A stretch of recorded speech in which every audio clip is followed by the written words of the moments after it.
안녕하세요. 오경스님입니다. 오늘은 금강경 제23장 정심행선분 전번 시간에 조금 모자란 부분을 보충하도록 하겠습니다. 이 문장에서 이 23장에서 무와 무인 무중생 무수자 수일체 선법 즉득 안욕따라 삼약삼보리 이런 말이 있는데요. 최상의 깨달음, 위 없는 바른 깨달음을 얻으려면 일체법이 무아라고 하는 그 바탕 위에서 일체선법을 닦아야 한다라고 하는 문장이 있는데요. 그래서 일체법이 이 무아라고 하는 나도 공하고 대상세계도 공하다고 하는 입장에서 우리가 어떤 수행을 하든지 간에 닦아도 닦은 바 없이 또 닦은 바 없이 닦아야 되죠. 그래서 이 중에서 이제 일체선법이라고 하는 것은 제가 깨달음, 우리로 하여금 깨달음이나 열반이나 진여에 도움이 되고 우리로 하여금 우리 중생들로 하여금 그쪽으로 나아가게 하는 것을 선법이라고 이렇게 했는데, 이 선법 중에 육바라밀이라고 하는 게 있죠. 지금 금강경에서는 육바라밀 3장에 보면 보시바라밀에 대해서 이야기하고 그 다음에는 뭐 인욕바라밀에 대해서 이야기하고 이렇게 하는데요. 그래서 여기서는 한번 육바라밀을 한번 정리하고 가보도록 하겠습니다. 이 삼법 중에 가장 대표적인 것을 꼽으라면 대승불교에서는 육바라밀인데요. 그러니까 우리로 하여금 생사윤회의 이쪽 언덕에서 열반의 저쪽으로 건네주는 6가지 이 수단입니다. 방법입니다. 한번 보겠습니다. 첫 번째는 보시죠. 우리가 맨날 아는 거긴 하지만 이게 알 뿐만 아니라 이것은 수행의 덕목이에요. 우리가 삶 속에서 끊임없이 실천해야 되지는, 이것은 그냥 외우고 있을 게 아니고 이것은 끊임없이 우리의 삶의 지침으로 우리가 매일 이런 삶을 살려고 노력을 하고 반성하고 참여하고 또 발언해서 우리가 이것을 생활화해야 합니다. 그 중에 첫 번째가 보시바라밀인데요. 보시라고 하는 것은 널리 베푼다는 뜻인데 베푸는 삶입니다. 베푸는 삶. 이게 우리로 하여금 생사윤회 이쪽에서 열반의 저쪽 언덕으로 건너가게 하는 첫 번째 바라밀이 제1바라밀입니다. 제1바라밀. 어떻게 보면 가장 중요하다고 할 수 있습니다. 이것은 우리는 이것을 별로 이렇게 우리가 불교 공부하면 막 경전을 막 보고 어려운 경전 공부를 하거나 막 참선을 막 하고 이런 걸 중요하게 하는데, 그거보다 훨씬 더 중요하다면 중요하다 할 수 있어요. 왜냐하면 이 베푸는 삶이라고 하는 것은 다른 말로 하면 베풀려면 자기의 욕심을 내려놔야 돼요. 그죠? 그리고 자기를 버려야 됩니다. 자기를 내려놔야 돼요. 이게 그러기 때문에 불교에서 가장 궁극적 진리를 깨달으려면 해야 될 게 무아를 증득해야 되는데요. 이건 다른 말로 하면 무아행이며 나를 내려놓는 거기 때문에 무아행입니다. 무아행. 그래서 나를 내려놓고 남을 위해서 희생하고 봉사하는 것. 이게 뭐 여기서는 금강경에서는 중생제도 또는 장엄국토, 중생들을 나뿐만 아니라 내 주위에 있는 모든 살아있는 중생들을 깨달음을 얻게 하는데 도움을 주려고 자기를 희생해서 끊임없이 남을 위해서 노력하는 겁니다. 그리고 장엄국토, 우리가 사는 이 사바세계를 아름다운 부처님의 세계로 아름다운 세상을 만드는 것이 우리 이 보살의 가장 중요한 임무입니다. 이걸 해야 보살이라고 할 수 있죠. 그래서 자비를 베푸는 겁니다. 하여튼 끊임없이 베푸는 삶을 사는 겁니다. 이것은 이제 우리가 이제 본격적인 수행을 하면 선정을 이야기해. 불교 수행에서 가장 이제 요사이 뭐 선정 이야기, 특히 현대인들한테 이야기 많이 하는데, 보시 이야기는 잘 안 해요. 보시는 왜냐하면 자기 것을 손해 봐야 되니까, 자기를 희생해야 되니까. 현대인들이 가장 싫어하는 게 희생과 봉사잖아요. 그죠? 사실 이것을 싫어한다는 것은 그만큼의 욕심이 있다는 거예요. 그죠? 이기심, 욕심을 놓지 않으려고 하는 거야. 이래 갖고는 선정이라는 게 뭘까요? 선정은 번뇌와 망상을 쉬는 건데요. 첫 번째가 번뇌 중에 최고 큰 번뇌, 추번뇌라고 하는데, 대번뇌라고 하는데, 가장 큰 번뇌가 뭘까요? 욕심입니다. 욕심이라고 하는, 욕심과 집착이라는 큰 번뇌를 내려놓지 않고 작은 욕심, 작은 어떤 번뇌를 내려놔서 그게 수행이 제대로 될까요? 그건 있을 수가 없습니다.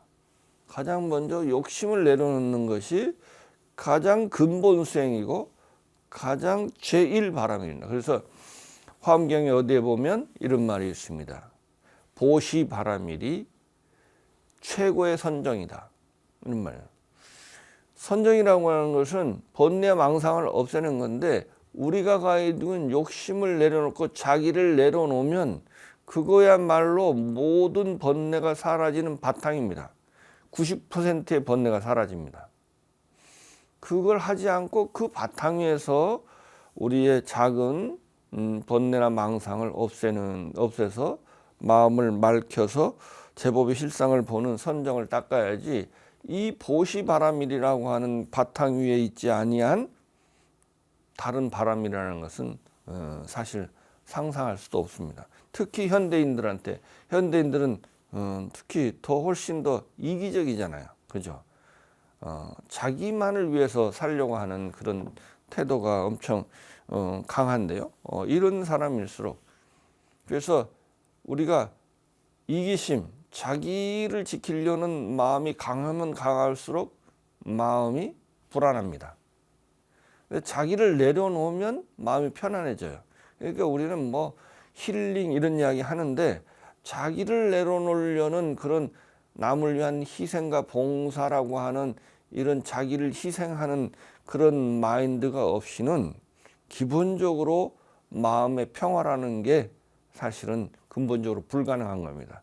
근데 이것을 가장 힘들어하죠. 그래서 요새 이제 무슨 사람들이 불교하면 뭐 참선 이렇게 이야기하는데, 그것도 중요하긴 한데요. 그것은 보시라고 하는 기본 바탕 위에 있어야 됩니다. 그 다음에 이제 중요한 게 지계입니다. 지계는 계율을 지키는 건데요. 불자와 불자 아닌 것을 가리는 가장 대표적인 것이 계율을 받았냐 안 받았냐예요. 계율을 받아갖고 지키려고 발언하느냐 안 하느냐에 따라서 불자와 아닌 것을 나뉩니다. 계율이라고 하는 것은, 불교 계율이라는 것은 굉장히 어떻게 보면 굉장히 좀 자유롭기도 합니다. 가장 중요한 불교 계율은 뭐냐 하면 청정하고 정직한 삶을 사는 겁니다. 청정하고 정직하고, 그리고 남을 해치지 않는 거예요. 그러니까 이것은 가장 기본 중에 기본이죠. 사실은 제약막작하고 중선봉행하는 거야. 악이라는 학은 절대로 행하지 않고 선을 받들어 행하는 것. 그래서 마음이 맑아지는 것. 마음이 맑아지는 게 선정이죠. 마음이 맑아지면 마음이 밝아져서 지혜가 생깁니다. 선정과 지혜는 이런 보시나 지계라고 하는 이 바탕 위에서 근본적인 지혜가 열리고 근본적으로 선정이 이루어질 수 있습니다. 마음이 안정될 수 있습니다. 그래서 이 보시지계라고 하는 그것이 큰 육바람일의 처음과 두째를 차지하고 있죠. 이건 굉장히 중요한 겁니다. 세 번째는 금강경에서 나오지만 인욕바람일입니다. 인욕바람일. 인욕바람이라는 것은 참는 거죠. 욕됨을 참는 건데요. 어떠한 역경과 고난이나 모욕에도 마음이 흔들리지 않는 겁니다. 마음이 흔들리지 않는 것. 부동심입니다. 마음이 안정되는 것이 선정이죠. 근데 마음이 안정되는 것이 선정인데 우리가 이런 역경과 고난과 모욕으로부터 마음이 흔들려 버리면 우리 사바세계는 그렇게 만만한 곳이 아닙니다. 끊임없이 우리를 자극합니다. 그죠? 마음이 편할 날이 있어요. 이렇게 마음을 흔들리지 않는 마음을 우리가 부동심을 가지려는 끊임없는 노력을 해야 돼요. 이것이 되지 않는 한 인욕이 되지 않고 인욕이 되지 않는 한 선정이 되지 않습니다. 이 인욕은 선정의 가장 중요한 바탕이죠. 선정이 돼야 지혜가 열리거든요. 그래서 이 앞에 우리 금강경 앞에서 공부할 때 보면 부처님은 500세 동안 인욕선인이었어요. 인욕을 닦는 선인이었어요. 수행자였어요. 그러니까 이게 돼야지 마음이 안정이 되고 어떤 상황에도 흔들리지 않아야 굳건한 선정이 되고 마음이 안정이 돼서 마음이 맑아져야 마음이 밝아질 수 있고 그래야 지혜가 열릴 수 있습니다. 그래서 이 인욕은 또 우리 이 불자들이 가장 중요하게 닦아야 할 덕목이기도 하죠. 우리 사바세계를 사는 우리 불자들한테는요. 그 다음에 네 번째는 정진입니다. 정진은 정밀롭게 밀고 나아가다 이런 뜻인데 모든 일을 정성을 다해서 끊임없이 최선을 다하고 노력하는 겁니다. 그죠? 노력하는 거예요. 부처님이 수행자한테 바라는 덕목 중에 가장 나쁜 것이 게으름이에요. 게으름. 우리가 도를 닦는다면서 부처님의 제자라고 해서 남보다 게을러갖고는 되는 일이 없어요. 그죠? 세상 일도 부지런하지 않으면 되는 일이 없어요. 우리는 반듯하게 살면서 성공해야 되고 또 남을 도와야 되는데 내가 재력도 있고 능력도 있고 학력도 있고 뭐가 있어야 남을 도울 거 아니에요. 그러면 남보다 부지런해야 됩니다. 거기다 또 도까지 닦아야 되잖아요. 그러려면 남보다 훨씬 부지런해야 됩니다.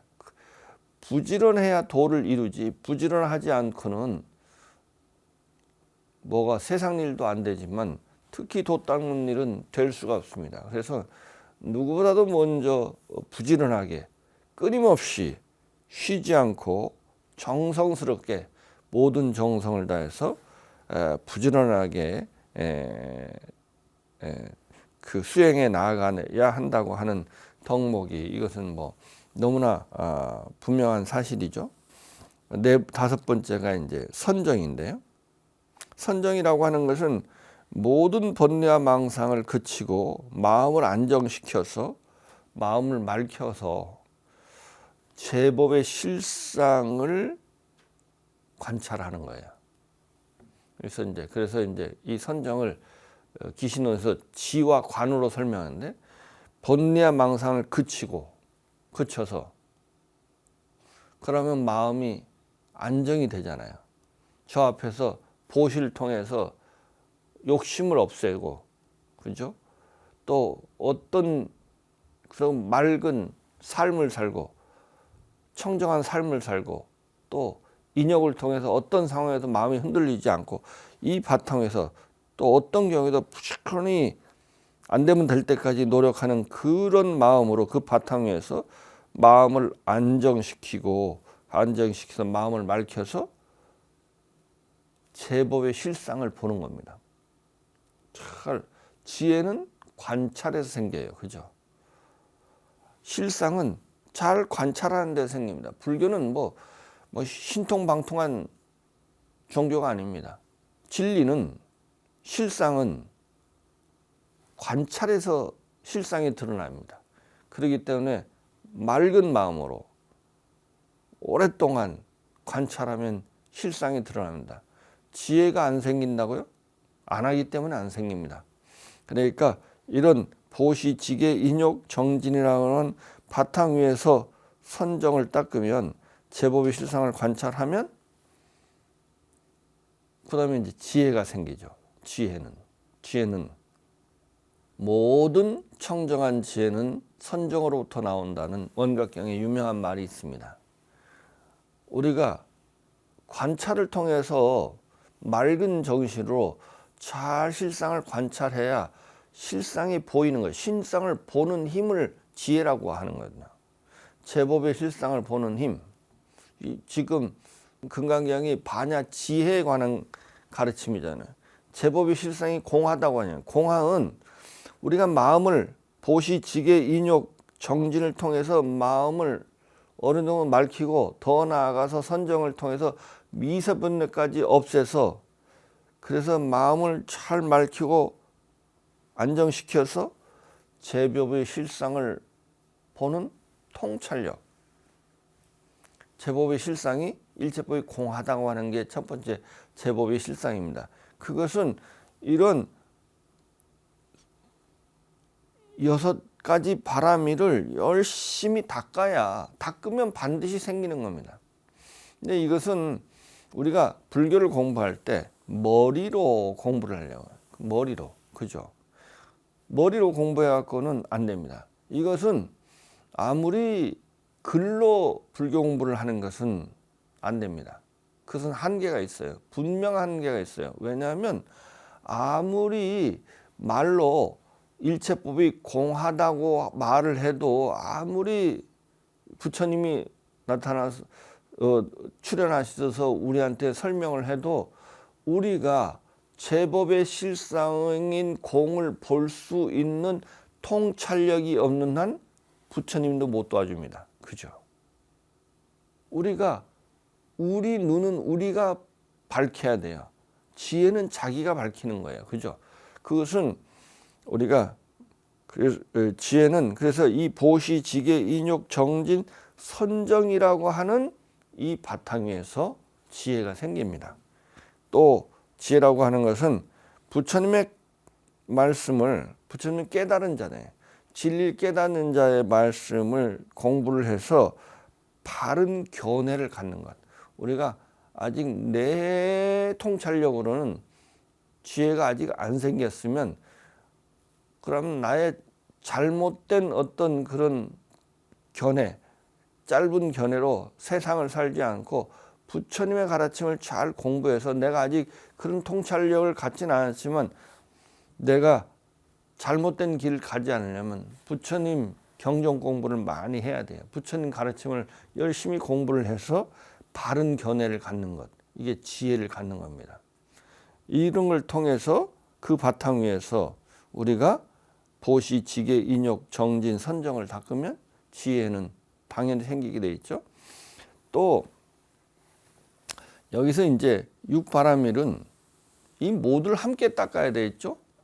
그리고 그 이제 특히 한국 불교 같은 데서는 뭐 하나만을 강조를 해요. 하나만을. 특히 이제 선불교에서는 선정만을 강조하고 교학을 하는 사람은 경전 공부하는 사람은 경전 공부만 해요. 또 나는 막 경전 공부고 뭐 참선이고 잘 모르겠다 하면 나는 그냥 절에 가서 그냥 뭐 시주금이나 내면 축원카드 올리고 시주금이나 내고 뭐 그냥 뭐 조금 착하게 살면 그게 불교겠지 이렇게 생각하는데 이것은 다 닦아야 됩니다. 그렇죠? 다 닦아야 돼요. 열심히 보시를 하고 열심히 청정한 삶을 살고 인욕을 해서 마음을 맑히고 마음을 흔들림이 없는 마음을 가지고 남보다 더 부지런히 노력하고 선정을 닦고 지혜를 닦아야 됩니다. 그래서 이것은 특히 나는 화엄경에 보면 그런 말이 있더라고요. 위가 아프면 위장약을 먹어야 되죠. 또 말하면 또 뭐 내가 근육이 빠졌으면 운동을 해야 되죠. 그렇듯이 자기한테 부족한 면을 해야 됩니다. 특히 어떤 사람한테는 인색한 사람은 보시를 강조하고요. 또 공부하기 싫어하는 사람한테는 지혜를 강조하고요. 또 막 마음이 들떠 있는 사람한테는 선정을 강조하고요. 참을성이 없는 사람한테는 인욕을 강조하고요. 그러니까 자기가 하기 싫은 거, 이걸 하는 게, 지가 하고 싶은 거 하는 게 공부가 아니에요. 자기가 부족한 면을 채우는 것이 공부예요. 수행이에요. 그래서 내가 인색한 마음이 좀 많다, 조금 내가 이기적이다, 그러면 보시를 닦아야 돼요. 중점적으로 닦아야 됩니다. 또 내가 함부로 산다, 조심성이 없고 함부로 산다, 그러면 항상 계율을 지키고 청정하고 정직한 삶을 살려고 노력해야 되고요.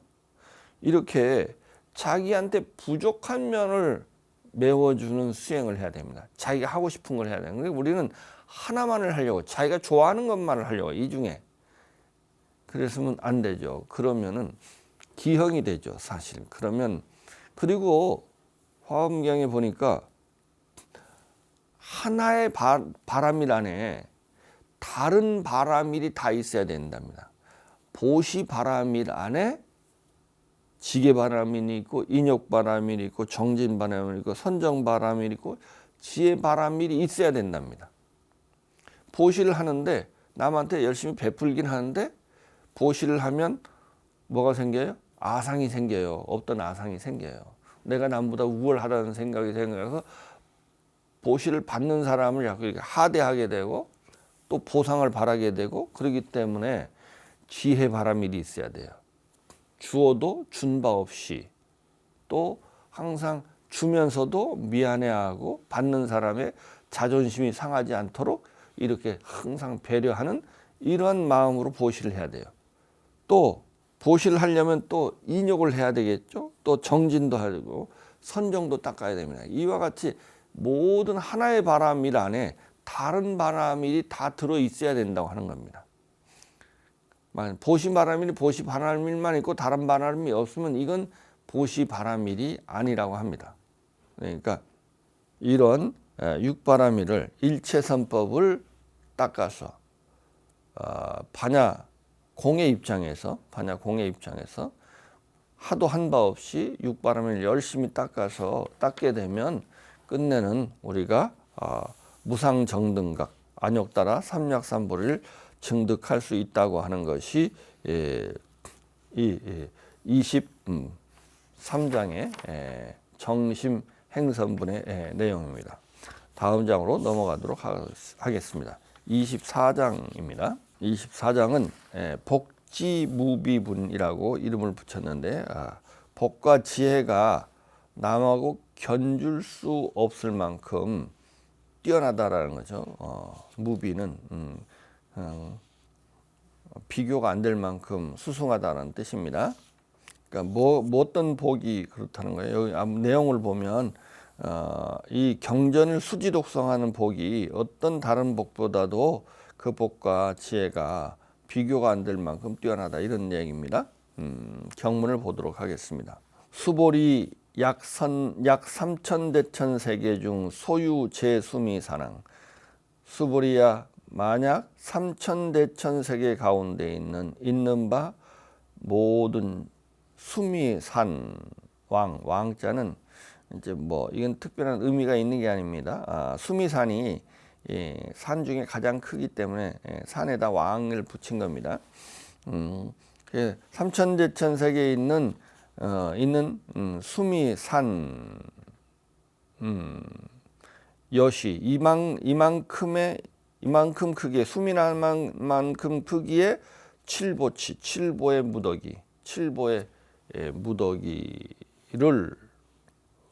무더기로서 어떤 사람이 지용보, 이 칠보의 무더기를 가지고 보시를 하고 한다면, 또 만약 어떤 사람이 삼천대천 세계에 있는 수미산에 있는 수미산만한 칠보의 무더기로서 그걸 가져서 사람들한테 보시를 하고 약인, 만약 또 다른 어떤 사람이 2차 반야바람일경, 이 반야바람일경, 다른 말은 금강 반야바람일경이죠. 이 반야바람일경을 내지 사국의 등 수지독성하면, 수지독성하고 위타인설하면, 그러니까 이 금강경에서 내지는 뭐 전부 다 하면 좋고 반을 해도 좋고, 작게는 내지는 이제 전편에서부터 끝에 와서는 가장 작게는 사국의 한 문장이에요. 사국에는 한 문장만이라도 수지를 해서 받아지녀서 읽고 외우고 또 위타인설, 타인을 위해서 설한다면 이 금강경을 작게는 사국에만이라도 한 문장만이라도 수지독성하고 남을 위해서 타인을 위해서 설한다면 어전복덕 백분불이익 백천만억분 내지 산수비유 소불능급. 그러니까 앞에 있는 복덕은 수미산왕 삼천대천 세계에 있는 수미산왕만한 칠보의 무더기를 써서 그 많은 보물로 중생들한테 어려운 사람한테 재물 보시를 하는 거죠. 재물 보시를 한 전에 있는 복덕은 이 복덕에 비하면 100분의 1에도 미치지 못하고 천만억분 내지 천만억분의 1에도 미치지 못하고 내지 어떤 산수나 비유로도 미칠 수가 없다. 그러니까 이 금강경을 수지독성한, 작게는 한 문장만 해도 수지독성하고 타인을 위해서 설하는 복덕이 이렇게 크다. 이렇게 크다는 거죠. 그러니까 이제 이 경전을 수지독성하는 복덕을 무위복이라고 하고요. 그 다음에 이제 뭐 재물이나 이런 것을 남을 위해서 이렇게 봉사하고 뭐 재물을 보시하는 것을 이제 유의복이라고 그래요. 유의복. 무의복과 유의복의 차이는 뭐냐? 그 경전을 수지독성하는 복덕은 우리로 하여금 깨달음을 얻어서 생사윤회를 벗어나게 한답니다. 생사윤회를 벗어나서 부처를 이루게 한다는 겁니다. 그에 비해서 유의복은 재물을 보시하는 어떤 보배를 보시하는 것은, 재물을 보시하는 것은 우리를 더 좋은 세상, 복을 지었으니까 복을 받겠죠.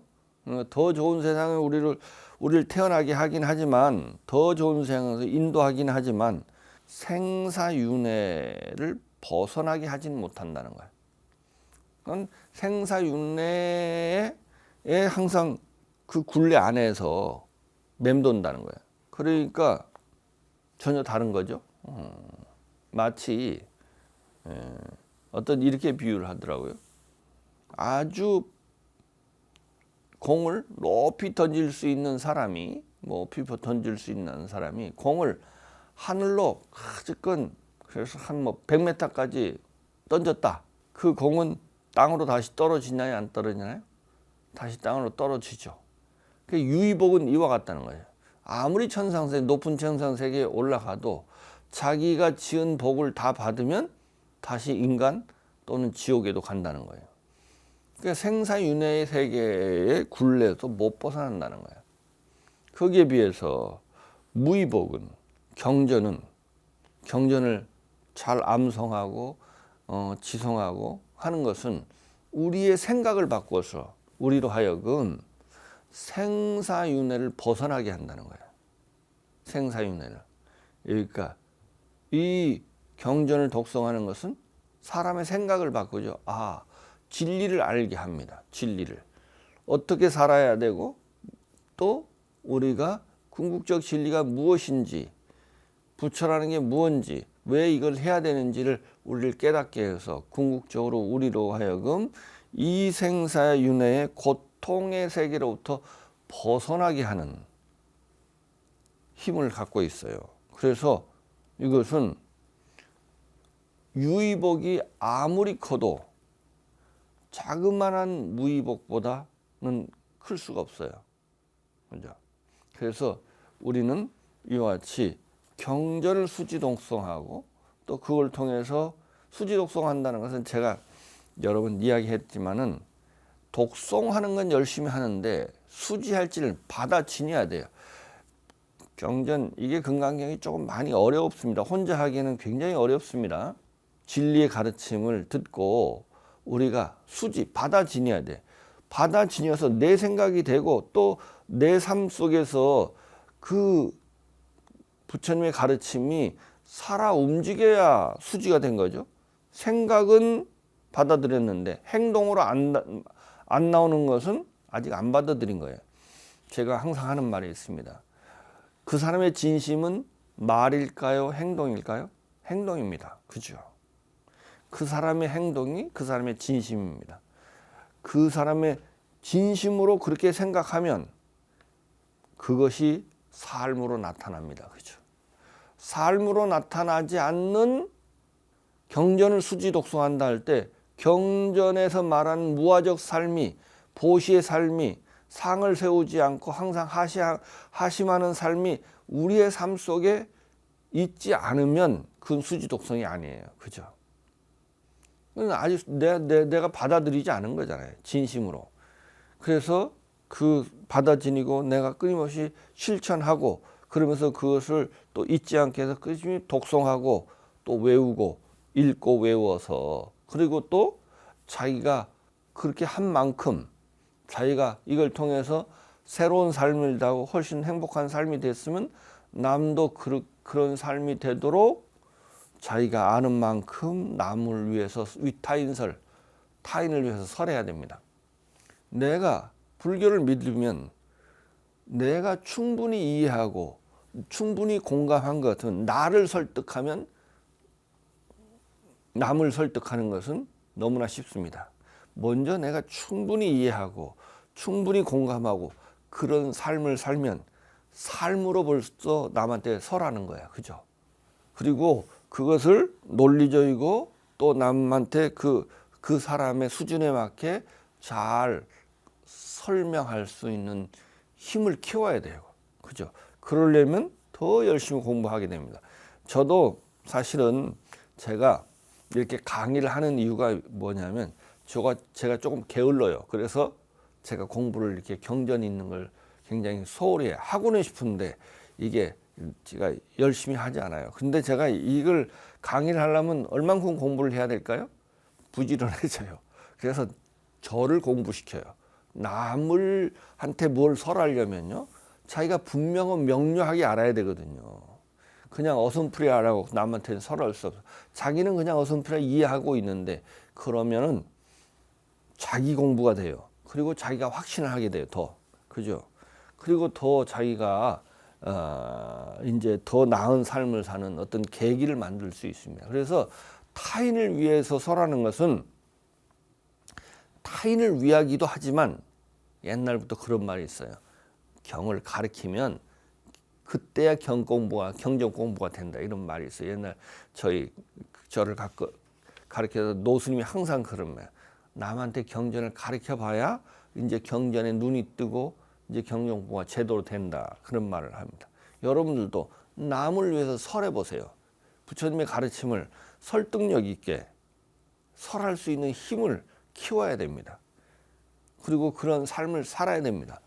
그렇게 한다면 이 복덕은 이 세상에 어떠한 복덕보다 수승한 겁니다. 이것은 부처님의 가르침을 믿어야 됩니다. 이것은 진짜입니다. 우리로 하여금 이것은 부처님의 가르침은 부처님은 공부를 하면 한 만큼 존경심이 생기고 신심이 생깁니다. 그래서 신심은 공부를 해야 생깁니다. 그리고 실천을 해야 생겨요. 그런 걸 통해서 자기를 향상하고 또 자기가 편안해지고 자기가 행복해집니다. 그런 걸 통해서 또 남한테 좋은 영향력으로, 그죠? 그래서 남한테 좋은 영향력을 행사하는 그런 꼭 불자가 되시기 바랍니다. 다음으로 넘어가도록 하겠습니다. 다음은 제 25장입니다. 25장 무소화분인데요. 화무소화분. 중생을 교화하되 교한 바가 없음이라고 하는 장입니다. 25장 무소화분입니다. 중생을 교화되 교한 바가 없음. 경문을 한번 보겠습니다. 수보리 어이우나 수보리야 어떻게 생각하는가? 여물리 너는 여등무리 여등 너희들은 말하지 말라. 뭐라고? 열에는 작신염 이와 같은 생각을 한다고 너희들은 말하지 말라. 어떤 생각을 하냐면 아당 도중생 나는 마땅히 중생을 제도한다라고 열애가 생각한다고 너희들은 말하지 말라. 수보리 작신염 하이고 실무유 중생 열애도자. 수보리야 막작신염 그런 생각하지 말라. 왜냐하면 실로 중생이 없다. 열애가 제도한 중생이 없다. 그러니까 열애는 중생을 제도하는 자죠. 부처님은 중생을 제도하는 자입니다. 열애는 이 타타가타라고 하는 말을 이렇게 열애라고 하는데 중생을 제도하기 위해서 진여로 돌아갔지만 궁적 진리를 증득했지만 이 사바세계에 중생을 제도하기 위해서 이 세상에 진여로부터 오신 분 이런 뜻이에요. 그러니까 중생을 제도하는 분이에요. 그런데 뭐라고요? 실로 열애가 제도한 중생이 없다. 왜 없어요? 실무유 중생입니다. 중생을 열애가 제도한 중생이 없어요. 왜냐하면 제도하는 자도 제도되는 중생도 공하죠. 공해요. 일체법은 무아예요. 아공법공이에요. 그래서 제도되는 중생이 없어요. 제도하는 열애랄 것도 없지만 제도하는 자도 없지만 제도하는 자가 있으면 열애가 아니죠. 그래서 야규 중생 열애도자 열애가 제도한 중생이 있으면 열애는 즉 유아인 중생 수자 열애는 아인 중생 수자가 있게 되는 것이다. 그러니까 제도된 열애가 제도한 중생이 있다는 것은 제도하는 자인 열애라고 하는 것이 있게 되는 거예요. 열애가 아인 중생 수자가 열애라고 하는 제도하는 주체가 있게 된다는 거예요. 이 주관과 객관은 서로 의지해서 있기 때문에 중생이 없으면 제도되는 자가 없으면 제도하는 자가 없는 겁니다. 그죠? 제도되는 자가 없으면 제도하는 자가 없어. 그러니까 제도되는 자가 있으면 제도하는 자도 없게 되는데 제도되는 자가 있으면 제도하는 자가 있게 되는 거예요. 그래서 열애가 즉 유아인 중생수자 열애가 제도하는 자인 열애가 있게 되는 것이다. 그러면 진리에 부합하지 않죠? 그렇기 때문에 그러면 열애가 아닌 거예요.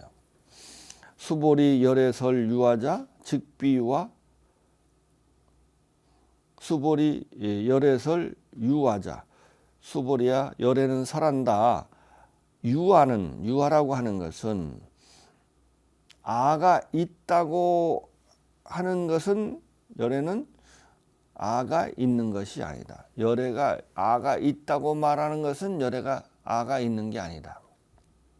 열애가 부처님께서 아를 얘기해요. 그죠? 아가 있다. 아인 중생이 있게 된다. 이렇게 했는데 아가 있다고 하는 것은 아가 있어서 아가 있다고 하는 게 아니라는 거야. 아는 있어요, 없어요? 아는 우리가 아가 있다고 생각하든 아가 없다고 생각하든 상관없이 아는 없어요. 그죠? 우리가 어떻게 생각하는 것이 사실을 바꾸지 않아요. 그죠? 사실이 있고 그 사실을 몰라서 사실에 반하는 생각을 한다고 해서 사실이 바뀌진 않아요. 그죠? 그렇기 때문에 아가 있다고 말한다고 해서 열애가 아가 있는 것은 아니에요. 왜 아가 있다고? 근데 아가 없는데 왜 아가 자꾸 있다고 그래? 아란 말을 쓰냐고. 아가 있지도 않은데. 왜 그런 말이냐면 범부지인이 범부들이 아가 있다고 생각하기 때문이에요. 그러면 범부들이 아가 있다고 생각하면 아가 있다고 말을 해주는 거예요. 그래야 말이 시작이 돼요. 중생을 제도할 수 있어요. 중생의 생각을 먼저 받아들이고 그 생각을 인정을 하고 그 다음에 그것이 왜 틀렸는지를 설명해야 돼요. 그죠? 그래서 범부지인이 아가 있다고 생각하기 때문에 열애가 아가 있다고 말하는 것이지 열애가 아가 있어서 아가 있다고 말하는 게 아니라는 거예요. 이건 한참 좀 설명을 다음 시간에 해 보도록 하겠습니다. 수보리 범부는 열애설 즉비범부다. 수보리야 범부라고 하는 것도 곧 열애는 설한다. 범부가 아니라고 설한다. 이 문장은 하고는 다음 시간에 조금 더 자세하게 설명해 보도록 하겠습니다. 오늘은 여기서 마치겠습니다.